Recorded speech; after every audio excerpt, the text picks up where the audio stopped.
Queridos hermanos, estamos contentos porque otra vez en el día sábado, día santo del Señor, estamos estudiando este hermoso folleto, La verdad presente en Deuteronomio.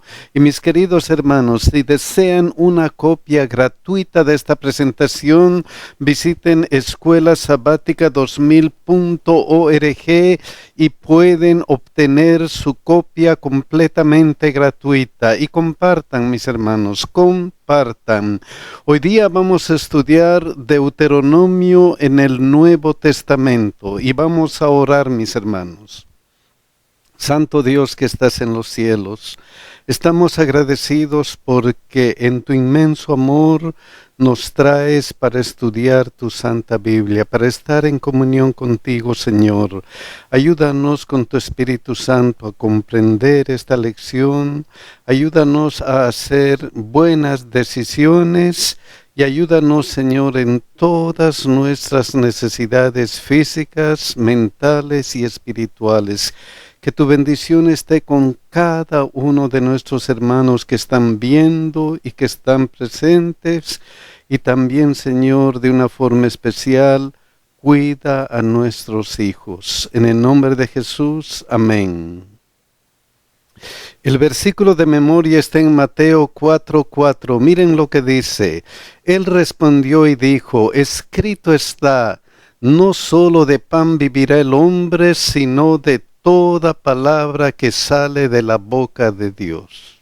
Después de haber estado en ayuno por 40 días, Satanás comenzó a tentar a Jesucristo. Y Jesucristo lo único que dijo es, escrito está. Escrito está. Escrito está, no solo de pan vivirá el hombre, sino de toda palabra que sale de la boca de Dios. Escrito está ¿en dónde? ¿En dónde está escrito? Por supuesto, en la palabra de Dios, en la Biblia.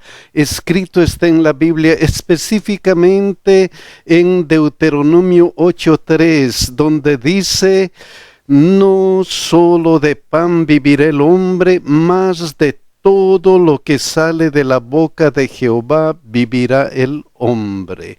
Escrito está en la Biblia. Y ese escrito está fue el poder de Jesús para vencer al tentador. Miren en la segunda tentación, Mateo 4:6-7, ¿qué es lo que utilizó Dios, Jesucristo? Otra vez, Jesús le dijo, escrito está también, no tentarás al Señor tu Dios. Escrito está, otra vez, ¿dónde? En la Biblia, específicamente Deuteronomio 6:16. No tentaréis a Jehová vuestro Dios como los tentasteis en Masá. No tentaréis al Señor. Otra vez en la tercera tentación, Mateo 4:9-10, miren lo que dice, vete Satanás, porque escrito está, al Señor tu Dios adorarás y a Él solo servirás. Escrito está. ¿Y dónde estaba escrito? En la Biblia. Deuteronomio 6:13, a Jehová tu Dios temerás y a Él solo servirás. ¿Por qué era importante para Jesús citar el Antiguo Testamento? ¿Por qué? ¿Por qué era importante para Él decir, escrito está, escrito, se ha escrito? ¿Por qué era importante? Oh, mis hermanos, miren lo que dice 2 Timoteo 3:16. Toda la Escritura es inspirada por Dios. Todo lo que está aquí en la Biblia, toda la Escritura, no solamente el Nuevo Testamento, sino como vemos aquí, el Antiguo Testamento también, y específicamente Deuteronomio, escrito está en la Biblia. Y eso es importante porque con ese escrito está: Jesucristo venció a Satanás. ¿Y por qué venció a Satanás? Porque es importante conocer la Santa Biblia y utilizar la Santa Biblia. Miren lo que dice Hebreos 4:12: porque la palabra de Dios es viva y eficaz, y más cortante que toda espada de dos filos, y penetra hasta partir el alma y el espíritu, las coyunturas y los tuétanos, y discierne los pensamientos y las intenciones del corazón. La palabra de Dios es poderosa. ¿Por qué? Porque es la palabra de Dios. Es esa palabra que un día creó los cielos y la tierra, que creó todas las cosas que aquí hay en la tierra. Es esa palabra poderosa la que nosotros debemos estudiar y utilizar. Y es por eso que Timoteo dice: y útil para enseñar, para redarguir, para corregir, para instruir en justicia. Oh, mis queridos hermanos, entonces en primer lugar hay que vencer con un escrito está. Hay que vencer la tentación con un escrito está. Hay que vivir con un escrito está.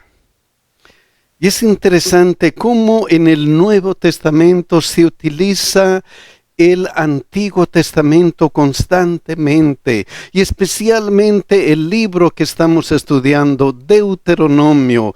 Miren estos ejemplos: Romanos 2:10 al 11. Miren lo que dice: pero gloria y honra y paz a todo el que hace lo bueno, al judío primeramente y también al griego, porque no hay acepción de personas para con Dios. Miren este otro versículo, Hechos 10:34. Entonces Pedro, abriendo la boca, dijo: en verdad comprendo que Dios no hace acepción de personas. Otro versículo más, Gálatas 2:6, miren lo que dice: pero de los que tenían reputación de ser algo, lo que hayan sido en otro tiempo, nada me importa. Dios no hace acepción de personas. A mí pues los de reputación nada nuevo me comunicaron. Y otro versículo más, Efesios 6:9, miren lo que dice: y vosotros, amos, haced con ellos lo mismo, dejando las amenazas, sabiendo que el Señor de ellos y vuestro está en los cielos, y que para Él no hay acepción de personas. Si nosotros analizamos estos versículos, y hay muchos más, estos versículos tienen un patrón, no importa el contexto. En diferentes contextos, lo que se expresa es importante, porque no hay acepción de personas para con Dios. Dios no hace acepción de personas. Miren aquí, Dios no hace acepción de personas. Y finalmente, Efesios, para Él no hay acepción de personas. Estos versículos y otros versículos, no importa en qué contexto, presentan al Dios verdadero, al Dios de amor, al Dios que cuida a todos sus hijos con estas palabras: no hay acepción de personas para con Dios. ¿De dónde sacaron ese concepto? ¿De dónde citaron ese concepto? Miren lo que dice Deuteronomio 10:17. Porque Jehová nuestro Dios es Dios de dioses y Señor de señores, Dios grande y poderoso y temible, que no hace acepción de personas. ¿Quién es nuestro Dios? Dios grande, poderoso y temible, y no importa si es un Dios grande, poderoso y temible, lo importante es que Él no hace acepción de personas. ¿Y qué significa no hace acepción de personas? ¿Qué significa? Miren lo que dice aquí, palabra de Dios para todo en esa parte. Para Dios todos somos iguales. Para Dios todos somos iguales. Miren esta otra versión. Dios habla hoy. Dios no hace diferencia entre una persona y otra. Qué interesante, Dios no hace diferencia. Para Él todos somos iguales. Miren esta otra versión, la Reina Valera revisada del 2015. Dios no hace distinción de personas. No hace distinción de personas. Y miren esta otra versión, la nueva versión internacional. Para Dios no hay, ¿qué cosa? Favoritismos. Para Dios no hay tamaño, no hay color, no hay un rostro bonito, no hay un rostro feo. No. Todos somos iguales y Él nunca muestra favoritismo. Entonces, para Dios todos somos iguales. Todos somos iguales y eso es una gran cosa para nosotros.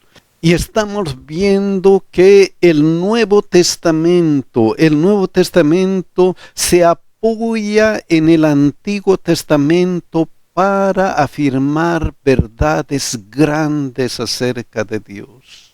¿Por qué? Porque toda la Biblia es inspirada por Dios, no solamente el Nuevo, también el Antiguo Testamento. Y hay otros ejemplos. Miren lo que dice Gálatas 3, 6 y 7. Así Abraham creyó a Dios y le fue contado por justicia. ¿Dónde estaba escrito eso? ¿Dónde? Miren lo que dice Génesis 15, 6. Y creyó a Jehová y le fue contado por justicia. Entonces el apóstol toma esta cita ¿para qué? Para definir algo importante en la Biblia. Y esto es muy, pero muy importante. Así Abraham creó a Dios y le fue contado por justicia. Sabed, por tanto, que los que son de fe, estos son hijos de ¿quién? Estos son hijos de Abraham. Y miren cómo continúa su argumento. Gálatas 3, 8 y 9. Y la Escritura, previendo que Dios había de justificar por la fe a los gentiles, dio de antemano la buena nueva a Abraham diciendo: en ti serán benditas todas las naciones. Y la Escritura, ¿cuál Escritura? Todo lo que dice la Biblia. ¿Y qué decía en esa Escritura? En ti serán benditas todas las naciones. Y miren lo que dice Génesis 12:3. Serán benditas en ti todas las familias de la tierra. Miren cómo el apóstol Pablo, para afirmar, para que todos entiendan su argumento de que somos salvos solamente por fe, utiliza el Antiguo Testamento. Y no puede ser de otra manera, porque tanto en el Antiguo Testamento como en el Nuevo Testamento, como vimos en lecciones anteriores, la única forma de salvarse es la fe. Y nada más que la fe. Y esto está afirmando ante algunas personas que tenían un problema, la ley. la ley de Dios. ¿Y cuál era el problema de esas personas? ¿Cuál era el problema de los judíos en ese entonces? Miren lo que dice Gálatas 3:10, porque todos los que dependen de las obras de la ley están bajo maldición. Todos los que, ¿qué? Dependen de las obras de la ley. Dependen de las obras de la ley, ¿para qué? Para salvarse. Y el argumento del apóstol Pablo es cuidado. Cuidado, cuidado, porque la única forma de salvación es por fe y nada más que por fe.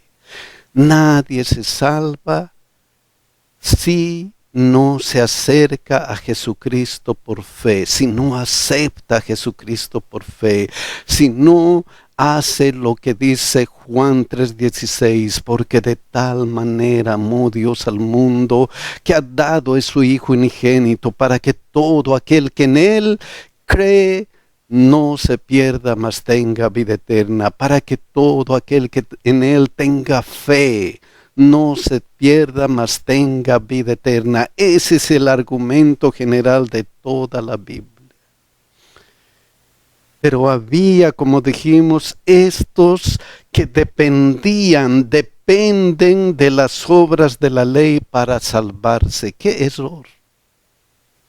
¡Qué error! Es que miren lo que dice Gálatas 3:21. Porque si la ley dada pudiera vivificar, la justicia fuera verdaderamente por la ley. Si la ley dada nos podría salvar, podría vivificarnos, entonces la justicia sería por la ley. Pero eso no funciona así. Eso no funciona así. ¿Por qué? Gálatas 3:11, y que por la ley ninguno se justifica para con Dios es evidente. ¿Por qué? Porque el justo por la fe vivirá. Y ese es el argumento grande que tiene el apóstol Pablo. Y entonces alguien se preguntará, ¿y la ley? O sea, ya no hay necesidad de guardar la ley. Ya no hay necesidad de obedecer la ley. No. Miren lo que dice el apóstol Pablo en esta parte. Pues escrito está otra vez. Pues escrito está. Dice aquí. Todo su argumento es nosotros, el justo vivirá por su fe, pero también escrito está. ¿Qué está escrito? ¿Qué está escrito en la Biblia? Maldito todo aquel que no permaneciere en todas las cosas escritas en el libro de la ley. ¿Para qué cosa? Para hacerlas. Maldito ¿quién? El que no practica lo que dice la Biblia.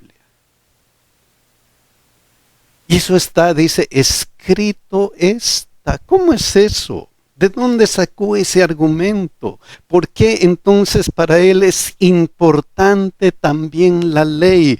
¿Por qué dice luego la ley es contraria a las promesas de Dios? En ninguna manera, en ninguna manera. ¿Por qué? ¿De dónde sacó eso? Miren lo que dice Deuteronomio 27, 9, 10 y 26. Miren el argumento, es sencillo y fácil. Y Moisés con los sacerdotes levitas habló a todo Israel diciendo, ¿qué les dijo? Primero, guarda silencio y escucha, oh Israel, hoy has venido a ser pueblo de Jehová tu Dios. Lo primero, has aceptado a Jehová tu Dios. Has aceptado. Y en este caso, ¿cómo? El justo vivirá por la fe. Has aceptado ser el pueblo de Dios. Y como has aceptado ser el pueblo de Dios, ¿qué es el segundo paso? ¿Qué es lo que tienes que hacer? Ya no pecar. Ya no pecar. Por eso, miren lo que dice. Oirás pues la voz de Jehová tu Dios y cumplirás sus mandamientos y sus estatutos que yo te ordeno hoy. O sea, si has aceptado a Dios, si te encuentras con Dios por fe, ¿qué tienes que hacer? Cumplirás sus mandamientos y sus estatutos. ¿Por qué? Porque has escuchado la voz de Dios. Eso es importantísimo. Y ahora, ¿qué pasa si yo no cumplo estos mandamientos? ¿Qué pasa si cuando me he acercado a Jesús, cuando le he dicho, Señor, quiero ser tu hijo? ¿Qué pasa si no guardo los mandamientos? Entonces el argumento es, maldito el que no confirmare las palabras de esta ley para hacerlas, y dirá todo el pueblo, amén. Entonces, si no aceptas, si no cumples la ley de Dios, ¿qué tienes? En esta palabra dice maldito. Y esa maldición es increíble. Increíble. En el Nuevo Testamento, miren lo que dice 1 Juan 3, 3 y 4. Y todo aquel que tiene esta esperanza en Él, se purifica a sí mismo, así como Él es puro. Se purifica. Ya no hace las cosas de pecado. ¿Por qué? Miren lo que dice el argumento. Todo aquel que comete pecado infringe también, ¿qué cosa? La ley. Y luego, pues el pecado es infracción ¿de qué? De la ley. ¿Y cuál es la paga del pecado? ¿Cuál es la paga? Aquí dice maldito. Miren lo que dice Romanos 6:23. Porque la paga del pecado es ¿qué cosa? Muerte. La maldición final de la muerte, esa es la paga del pecado. Y mis hermanos, si Cristo no hubiera venido aquí a la tierra, estuviéramos condenados a la maldición del pecado que es la muerte. Estuviéramos condenados. Pero Dios nos amó tanto, que miren lo que dice aquí, Gálatas 3:13, miren lo que dice el apóstol Pablo. Cristo nos redimió de la maldición de la ley. ¿Cuál era la maldición de la ley? Tú has pecado y mereces ¿qué cosa? Mereces la muerte. Alguien tenía que morir en lugar de nosotros. Por eso esta parte dice, hecho por nosotros maldición. Jesucristo se hizo por nosotros maldición. Se hizo por nosotros maldición. ¿Y qué pasó? Porque escrito está, maldito todo el que es colgado en un madero. Para afirmar su argumento, el apóstol Pablo va al Antiguo Testamento. Miren dónde, Deuteronomio 21, 22 y 23. Si alguno hubiera cometido algún crimen digno de muerte. Oh, mis hermanos, eso refleja a nosotros. Si hemos cometido un crimen digno de muerte, ¿qué es ese crimen? El pecado. La paga del pecado es ¿qué cosa? Muerte. Hemos cometido ese crimen digno de muerte. Digno de muerte. Y miren lo que continúa.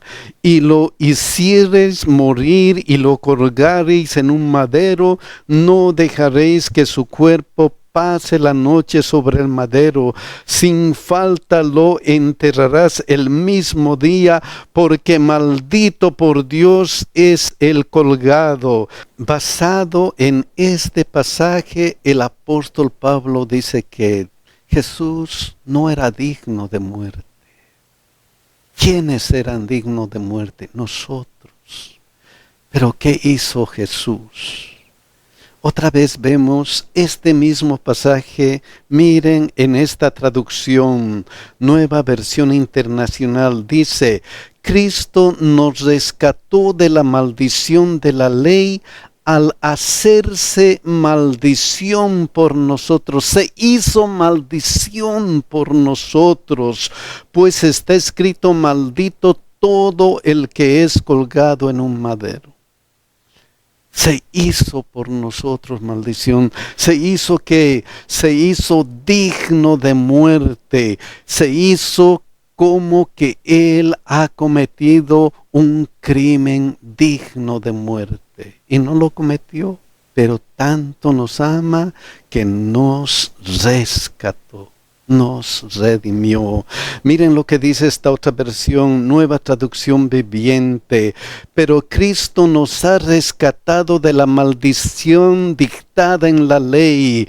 Cuando fue colgado en la cruz, cargó sobre sí la maldición de nuestras fechorías, pues está escrito maldito todo el que es colgado en un madero. Cuando fue colgado en la cruz, cargó sobre sí la maldición de ¿qué? De mis pecados, de mis fechorías, de nuestras fechorías. Él lo cargó en la cruz para rescatarnos. Por eso dice, porque la paga del pecado es muerte. La maldición del pecado es muerte, mas la dádiva de Dios es vida eterna en Cristo Jesús, Señor nuestro. Mas el regalo, el obsequio de Dios es vida ¿de qué calidad? Vida eterna. Y solamente por fe. Entonces Cristo murió para salvarnos del pecado. Él murió para salvarnos del pecado. Y no fue casualidad. No fue casualidad. Porque estaba aquí en la Biblia. Estaba en la Biblia. Miren lo que dice Juan 6:14. Aquellos hombres entonces, viendo la señal que Jesús había hecho, dijeron, este verdaderamente es el profeta que había de venir al mundo. Este es verdaderamente el profeta que había de venir al mundo. ¿Quién anunció a ese profeta? ¿Quién? ¿Quién? Miren lo que dice Deuteronomio 18:18. Profeta les levantaré en medio de sus hermanos. Esto fue anunciado en el libro de Deuteronomio. En Hechos 3:20 y 22 se confirma esto y dice, y Él envía a Jesucristo que os fue antes anunciado, antes allí en el libro de Deuteronomio, porque Moisés dijo a los padres, el Señor vuestro Dios os levantará profeta de entre vuestros hermanos como a mí, a Él oirás en todas las cosas que os hable. Esto fue anunciado, no fue casualidad. No fue casualidad. Y lo interesante está aquí. Profeta les levantaré de en medio de sus hermanos, como que, como tú, le dijo a Moisés. ¿Cómo era Moisés? Era manso, era humilde, estaba consagrado completamente ¿a quién? A Dios. Pero su característica principal está aquí. Miren lo que dice Éxodo 20:19. Y dijeron a Moisés, habla tú con nosotros y nosotros oiremos, pero no hable Dios con nosotros para que no muramos. O sea, él era un mediador entre el pueblo de Dios y su Dios. Era el mediador. Y a través de toda la jornada de Israel en el desierto, el pueblo de Israel hacía mal y acudían donde a Moisés, habla Dios para que nos perdone. Y este profeta, Jesucristo, era o debería ser con esta característica. Y miren lo que dice 1 Timoteo 2, 5 y 6.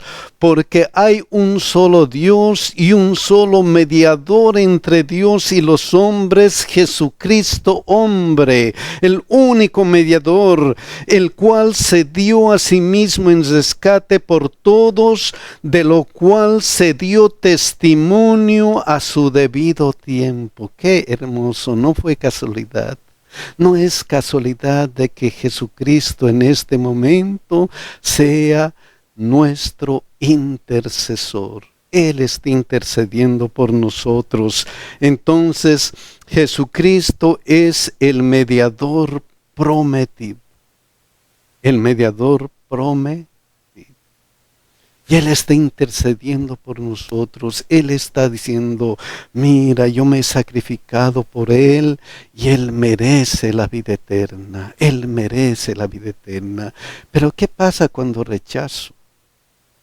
Pero ¿qué pasa que cuando constantemente escucho la voz de Dios y voy rechazando con mis acciones, con todas esas cosas? Miren lo que dice Hebreos 10:31. Horrenda cosa es caer en manos del Dios vivo. ¿Por qué horrenda cosa es caer en manos del Dios vivo? ¿Por qué? Miren cómo explica el apóstol, Hebreos 10:28 al 30. El que viola la ley de Moisés por el testimonio de 2 o 3 testigos, muere irreprensiblemente. Les está explicando otra vez volviendo a la Biblia. Y él cita Deuteronomio 17:6 y dice, por dicho de 2 o 3 testigos morirá el que hubiera de morir, no morirá por el dicho de un solo testigo. El pueblo de Israel tenía que ser justo, no solamente por uno, sino porque por 2 testigos.